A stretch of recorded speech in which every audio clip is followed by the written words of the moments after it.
Imam Syafi'i ketika berguru di kota Mekkah, beliau disuruh oleh gurunya, "Wahai Muhammad, pergilah engkau ke Madinah untuk berguru lagi. Karena sesungguhnya ilmuku sudah habis, semuanya sudah kuajarkan padamu." Imam Syafi'i menuruti gurunya itu dan berpamitan kepada ibunya.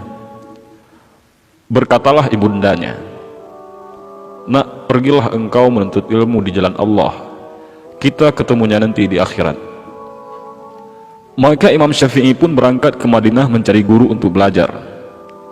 Saat itu usianya masih sangat muda. Di Madinah, beliau berguru kepada Imam Malik. Tak butuh waktu lama bagi Imam Syafi'i untuk menyerap ilmu dari Imam Malik sehingga semua orang terkagum-kagum dibuatnya.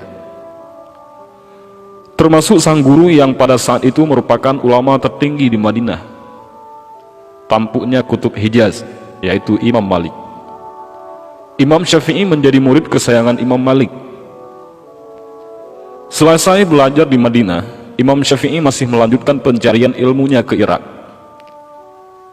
Irak saat itu juga merupakan salah satu kutub ilmu se-Islam selain Madinah, karena di sana ada Imam Abu Hanifah dan murid-murid beliau.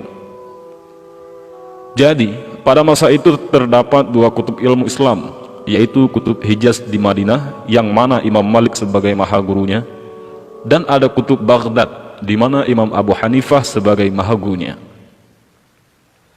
Berangkatlah Imam Syafi'i mengembara ke Irak, dan Imam Syafi'i menimba ilmu di sana kepada murid-muridnya Imam Abu Hanifah atau Imam Hanafi. Meski sudah banyak menyerap ilmu di Irak, Imam Syafi'i belum ingin pulang, karena belum ada panggilan dari ibundanya. Di Irak, Imam Syafi'i berkembang menjadi murid yang terkenal sangat pintar dan tercerdas, sehingga dalam waktu singkat, beliau sudah diminta untuk mengajar. 1 murid, 2 murid, 3 murid, sampai ribuan murid berbondong-bondong datang untuk berguru kepadanya. Hingga ia pun menjadi ulama besar yang terkenal ke seluruh penjuru Irak hingga Hijaz pada waktu itu. Ketika musim haji datang, ibunya Imam Syafi'i selalu menunaikan haji.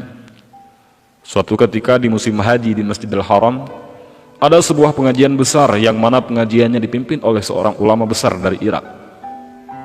Ulama besar dari Irak ini dalam ceramahnya sebentar-bentar berkata, "Qala Muhammad bin Idris Asy-Syafi'i, qala Muhammad bin Idris Asy-Syafi'i," telah berkata Muhammad bin Idris Asy-Syafi'i. Ibundanya Imam Syafi'i yang juga turut mendengar pengajian itu bertanya-tanya, "Muhammad bin Idris Asy-Syafi'i yang disebut guru besar itu Muhammad bin Idris Asy-Syafi'i yang mana?" Karena Muhammad adalah anaknya dan Idris adalah nama suaminya. Maka bertanyalah ibunya kepada ulama besar tadi, "Wahai Syekh, maaf saya bertanya, siapakah itu Muhammad bin Idris Asy-Syafi'i?" Dengan bangganya kiai besar itu berkata, "Dia adalah guruku, seorang ulama besar dari Irak yang berasal dari kota Mekkah ini." Mendengar jawaban itu, ibunda Imam Syafi'i terkejut, karena setahu beliau tak ada nama Muhammad bin Idris Asy-Syafi'i yang berasal dari Mekkah ini selain dari anaknya. Maka ibundanya Imam Syafi'i berkata, "Ketahuilah wahai Syekh, sesungguhnya Muhammad bin Idris Asy-Syafi'i itu adalah anakku." Mendengar jawaban itu, kiai besar itu pun terkejut. "Benarkah itu wahai ibu?" Ibunya Imam Syafi'i masih ada. "Benar wahai Syekh, Muhammad bin Idris Asy-Syafi'i itu adalah anakku." Maka beliau pun hormat kepada ibu Imam Asy-Syafi'i tersebut.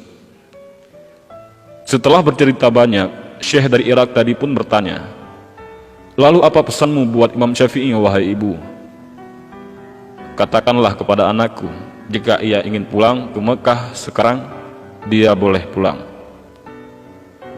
Setelah sampai ke Irak, maka pesan pun disampaikan kepada Imam Syafi'i, "Wahai Imam, ibumu berpesan, jika Imam ingin pulang ke Mekah sekarang, Imam boleh pulang." Maka Imam Syafi'i pun bergegas ingin pulang. Sudah sangat rindu kepada ibunda tercintanya. Namun di sisi lain, masyarakat Irak begitu berat melepaskan sang imam. Namun dengan berat hati dan perasaan penuh haru, mereka pun rela melepaskan Imam Syafi'i untuk pulang.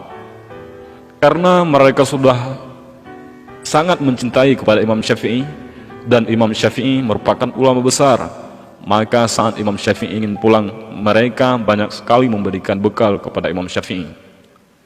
Di antaranya banyak ia memberi onta hingga Imam Syafi'i mendapatkan ratusan unta, yang mana masing-masing unta terdapat isi bekal dan kekayaan di punggungnya.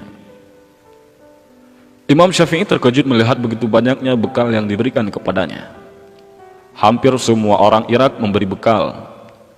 Imam Syafi'i pun pulang menuju Mekah, dikawal oleh beberapa orang muridnya, berikut ratusan ontanya. Sesampainya di pinggiran kota Makkah, Imam Syafi'i menyuruh salah seorang muridnya untuk menemui ibunya dan mengabarkan bahwa Imam Syafi'i sudah hampir sampai ke Mekah. Muridnya pun mendatangi rumah ibunda Imam Syafi'i dan mengetuk pintu. Setelah dibuka, ibunya bertanya, "Siapa engkau?" "Saya murid Imam Syafi'i," jawab murid Imam Syafi'i itu. "Ada apa?" tanya ibunya. "Imam Syafi'i sedang dalam perjalanan pulang ke sini, Bu, dan sekarang sudah berada di pinggiran kota Mekah," jawab muridnya lagi. "Apa saja yang dibawa Syafi'i?" tanya ibunya. Si murid tersebut dengan bangganya menjawab, "Imam Syafi'i datang dengan membawa ratusan unta dan harta." Berharap ibunya Imam Syafi'i menjadi senang dan saat mendengarnya. Bukannya senang, ibunya Imam Syafi'i malah marah. "Syafi'i membawa ratusan unta? Aku menyuruh berkelana bukan untuk mencari dunia. Katakan kepada Syafi'i bahwa dia tidak boleh pulang ke rumah," tegas ibunya sambil menutup pintu dengan marah. Dan murid Imam Syafi'i pun terkejut. Maka dengan perasaan yang serba salah, murid tersebut menyampaikan pesannya kepada Imam Syafi'i. Ketika mendengar pesan tersebut, Imam Syafi'i gemetaran ketakutan. Imam Syafi'i pun memerintahkan kepada muridnya untuk mengumpulkan warga miskin yang ada di kota Mekah. Lalu semua unta berikut hartanya diberikan kepada warga Mekah hingga tak tersisa. Yang tersisa hanya kitab saja. Maka si murid tadi pun disuruh kembali menemui sang ibu. Sesampainya di rumah, murid tadi menceritakan kepada sang ibu yang bahwa semua unta dan hartanya sudah dibagikan kepada warga Mekah, dan yang tersisa hanya kitab dan ilmunya saja. Maka Imam Syafi'i pun diperbolehkan pulang. Wallahu a'lam bishawab.